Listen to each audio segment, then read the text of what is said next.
আসসালামু আলাইকুম প্রিয় বন্ধুরা ইংরেজিতে একটা কথা আছে যে out of sight out of mind.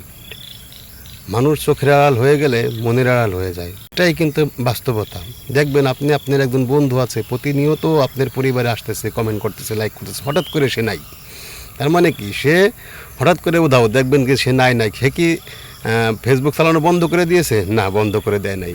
সেও, আপনিও যেমন ব্যস্ত সেও তেমনই ব্যস্ত, সে তার লাইনে দৌড়াইতেছে, ভালোবাসা দিতেছে মানুষের বাড়িতে, আপনিও আর একজনের বাড়িতে ভালোবাসা দিতেছেন। এর জন্য ওই বন্ধুকে ফিরিয়ে আনার জন্য যে কোনো সময় হঠাৎ করে তার পরিবারে ঢুকে যাইতে হবে। যখন আপনি তার পরিবারে ঢুকে যায় লাইক কমেন্ট করে আসবেন, দেখবেন উনি তখন আবার ফিরে আসবে। হঠাৎ করে উনিও বলবে যে হ্যাঁ খাইছে, এই ভাইয়ের বাড়িতে তো অনেক দিন যাবত যাওয়া হয় না, দেখবেন কি সেও আপনার ভালোবাসা দেওয়ার জন্য চলে আসবে। এবং মাঝে মধ্যে যখন নাকি লাইনচ্যুত হয়ে যায় বন্ধু, কিছু বন্ধু আছে, তাদের একটা কমেন্ট করে আসবেন, কমেন্ট করে আসলে কিন্তু আবার তারা দেখবেন কি লাইনে চলে আসবে। ধন্যবাদ।